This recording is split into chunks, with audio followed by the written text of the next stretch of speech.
Mind road में आपका स्वागत। आज के अंक में बात अकबरपुर लोकसभा सीट की, जिसका लोकसभा क्रमांक है 44।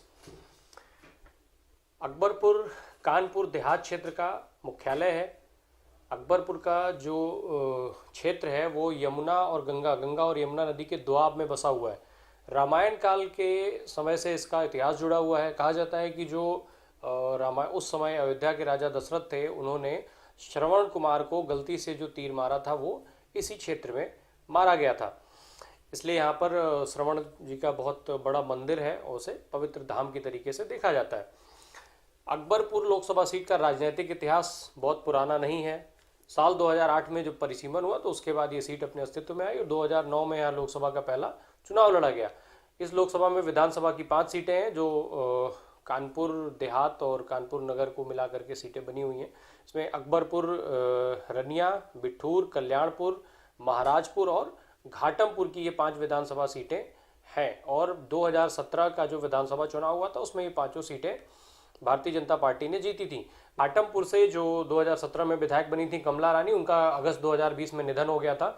कोविड के चलते उनका निधन हुआ था। तो उसके बाद 2020 में वहाँ उपचुनाव हुआ। उपचुनाव में उपेंद्र पासवान ने यहाँ पर जीत दर्ज की। लोकसभा चुनाव की बात करें तो ये जो सीट है कानपुर नगर और कानपुर देहात को मिलाकर के बनी हुई है। साल 2009 में यहाँ पर लोकसभा का पहला चुनाव हुआ। जब 2009 में लोकसभा का पहला चुनाव हुआ तो कांग्रेस पार्टी के राजा राम पाल को यहाँ से चुनाव में जीत हासिल हुई और वो पहले सांसद बने अकबरपुर लोकसभा सीट के। फिर साल 2014 के लोकसभा चुनाव में ये सीट भारतीय जनता पार्टी के पाले में चली गई। भारतीय जनता पार्टी के टिकट पर चुनाव लड़े देवेंद्र सिंह उर्फ भोले सिंह यहाँ से चुनाव जीतने में कामयाब रहे, जीत करके संसद पहुंचे और फिर 2019 में दूसरी बार वो चुनाव यहाँ से जीते हैं और वर्तमान समय में सांसद है। इस लोकसभा सीट के इतिहास की बात की जाए तो अकबरपुर की लोकसभा सीट बनने से पहले इस सीट को बिल्हौर लोकसभा सीट के तौर पर जाना जाता था। शुरुआती जो चुनाव हुए थे उसमें शुरुआती समय के चुनाव में ये कांग्रेस पार्टी को यहाँ से जीत मिली थी। किसी समय में ये कांग्रेस पार्टी का गढ़ था। जब बिल्हौर की लोकसभा सीट थी तो उसमें करीब 4 चुनाव लगातार, उसमें 4 बार करीब कांग्रेस को जीत मिली थी। बाद में ये सीट बहुजन समाज पार्टी का मजबूत गढ़ हो गई। 5 चुनाव यहाँ से बहुजन समाज पार्टी को जीतने को मिला। 5 चुनाव यहाँ से बहुजन समाज पार्टी जीती। 3 बार बसपा सुप्रीमो मायावती यहाँ से बतौर सांसद चुन करके संसद पहुंची थी। वर्तमान समय में देवेंद्र सिंह भोले यहाँ से सांसद है। तो जो प्रभावी नेताओं की बात की जाए तो सबसे पहले देवेंद्र सिंह भोले का ही नाम से शुरुआत होगी। 2 अप्रैल 1954 को इनका जन्म हुआ। कानपुर देहात जिले के रानेपुर गांव में ये जन्मे थे। शुरुआत से ही ये भारतीय जनता पार्टी के साथ जुड़े रहे। 1988, 1992 में 2 चुनाव ये लगातार झीझक की जो ब्लॉक है वहाँ से ब्लॉक प्रमुख के तौर पर चुने गए। 2 बार ये वहाँ के ब्लॉक प्रमुख रहे।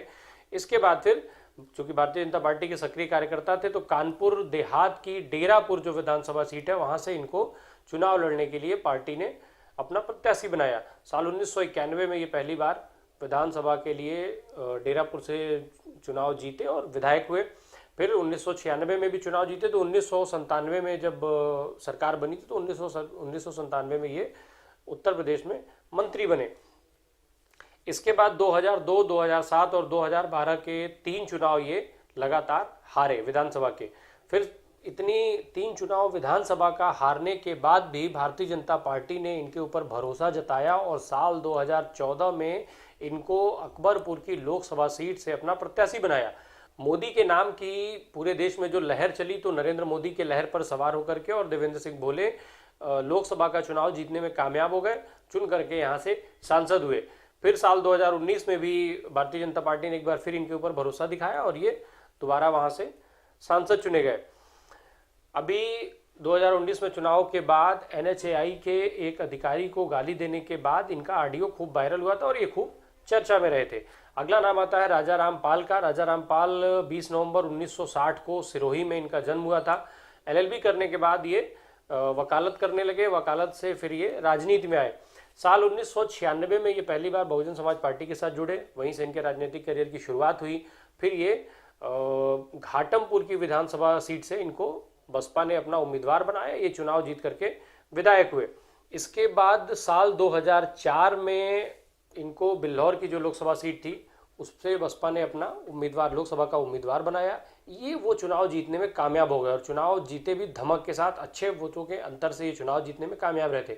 पर साल 2005 में कोबरा पोस्ट ने ऑपरेशन दुर्योधन नाम का एक स्टिंग ऑपरेशन किया था। उसमें 11 सांसदों के रिश्वत लेने का एक वीडियो वायरल हुआ था। इसमें एक ये भी थे, उस समय लोकसभा में सवाल पूछे जाने की एवज में पैसे लेने का इन लोगों पर आरोप लगा। 11 सांसदों की सदस्यता रद्द कर दी गई। 23 दिसंबर 2005 को ये सदस्यता रद्द की गई थी। इसके बाद बहुजन समाज पार्टी की मुखिया मायावती ने राजा रामपाल को भी बसपा से बाहर का रास्ता दिखा दिया। जब ये बसपा से हटा दिए गए, फिर वहाँ उपचुनाव हुआ। बहरहाल बसपा से हटने के बाद इन्होंने कांग्रेस पार्टी का दामन थामा। कांग्रेस पार्टी ने इनको साल 2009 में इसी सीट से लोकसभा का चुनाव लड़ाया और ये जब पहली बार परिसीमन के बाद जब पहली बार ये सीट अस्तित्व में आ गई तो 2009 में कांग्रेस के टिकट पर ये चुन करके इस सीट से सांसद चुने गए। 2014 में फिर से इन पर कांग्रेस ने दांव लगाया, पर इस बार मोदी लहर में इनकी बुरी तरीके से हार हुई थी और ये चौथे स्थान पर रहे थे। तो वहीं 2019 में ये तीसरे नंबर पर रहे। इसके बाद नाम आता है अनिल शुक्ला वारसी का। वारसी के राजनीतिक करियर की शुरुआत समाजवादी पार्टी के साथ हुई, फिर वो बहुजन समाज पार्टी में पहुंचे और फिर वो वर्तमान समय में भारतीय जनता पार्टी में है। समाजवादी पार्टी में जब इनके कैरियर की शुरुआत हुई तो उस समय ये मुलायम सिंह यादव के बेहद करीबी माने जाते थे। बाद में जब समाजवादी पार्टी से इनका दुराव हुआ तो ये बसपा में चले गए। बसपा में भी इनकी स्थिति बहुत मजबूत थी। बड़े ब्राह्मण चेहरे के तौर पर, उस क्षेत्र के बड़े ब्राह्मण चेहरे के तौर पर देखे जाते थे और कानपुर देहात और कानपुर नगर दोनों सीटों पे इनकी अच्छी पकड़ मानी जाती थी। बहरहाल बहुजन समाज पार्टी में शामिल होने के बाद साल 2007 में जब बिल्लौर में उपसभा के उपचुनाव हुए बिल्लौर में, तो इनको बसपा ने अपना उम्मीदवार बनाया। ये लोकसभा प्रत्याशी हुए और इन्होंने वो चुनाव जीत करके ये पहली बार वहाँ से सांसद चुने गए। जब ये बसपा में गए तो इनकी पत्नी को चौबेपुर की जो विधानसभा सीट थी वहाँ से उनको बसपा ने अपना प्रत्याशी बनाया। ये वहाँ से विधायक चुनी गई। पर साल 2012 में चूँकि चौबेपुर की सीट खत्म हो चुकी थी परिसीमन के बाद, तो साल 2012 में वो जो अकबरपुर रनिया की सीट थी वहाँ से बसपा ने उनको अपना उम्मीदवार बनाया, पर ये चुनाव वो हार गई।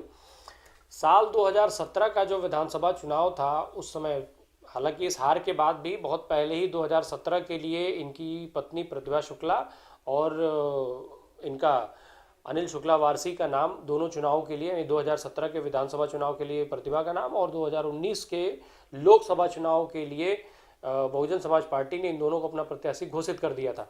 इसके बाद वहाँ पर जो कार्यकर्ता थे और जो अन्य नेता थे वहाँ इनका भारी विरोध शुरू हुआ। विरोध के चलते प्रतिभा शुक्ला का टिकट अकबरपुर रनिया की विधानसभा सीट से कटने की नौबत आ गई।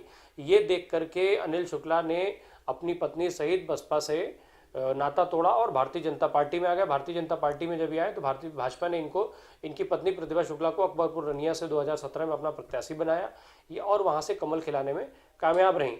जब वहाँ से ये जीत गई तो भारतीय जनता पार्टी में इनका कद और बढ़ गया। हालांकि 2019 के लोकसभा चुनाव के लिए इन्होंने अपने टिकट की दावेदारी की थी, पर यह टिकट उनको नहीं मिल पाया। इसके बाद नाम आता है सतीश महाना का, जो उनका कानपुर में ही जन्म हुआ।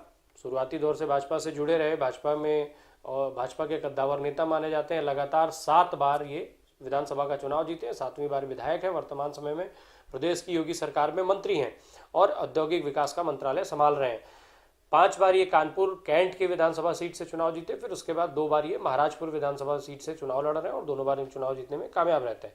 इसके बाद प्रेमलता कटियार और जो निर्मला कटियार हैं उनके परिवार का नाम आता है। प्रेमलता कटियार चूँकि 5 बार कल्याणपुर की विधानसभा सीट से विधायक रहीं, लगातार 3 बार प्रदेश की सरकार में मंत्री रहीं और फिर उसके बाद नीलम कटियार को 2017 उनकी बेटी है नीलम कटियार, 2017 विधानसभा चुनाव में भारतीय जनता पार्टी ने इनको कल्याणपुर की सीट से चुनाव लड़ाया और ये चुनाव जीत करके विधायक बनी और वर्तमान समय में जो योगी सरकार है उसमें राज्य मंत्री हैं। बहरहाल इस सीट पर जो समीकरण है उनकी बात की जाए तो 17,59,022 वोटर हैं जो 2019 के आंकड़े हैं। इसमें 9,58,635 पुरुष और 8,03,87 महिला मतदाताओं की संख्या है। जो जातिगत आंकड़ों की बात की जाए तो कुल पिछड़ी जो जातियां हैं उसमें करीब 6,81,000 के आसपास वोट हैं। तो वहीं अनुसूचित में 4,45,000, मुस्लिम वोटरों की संख्या 1,15,000 और सामान्य वोटर जो हैं सामान्य जातियों के उसमें 5,21,000 के आसपास उनकी संख्या है। जातिगत जब अलग अलग जातियों की बात करेंगे तो सबसे ज़्यादा वोटर ब्राह्मण जाति से संबंध रखते हैं, तो करीब 3.25 लाख इनकी संख्या है। और यही वो वोटर हैं जो इस सीट पर लोकसभा के प्रत्याशियों का भाग्य तय करते हैं। धन्यवाद।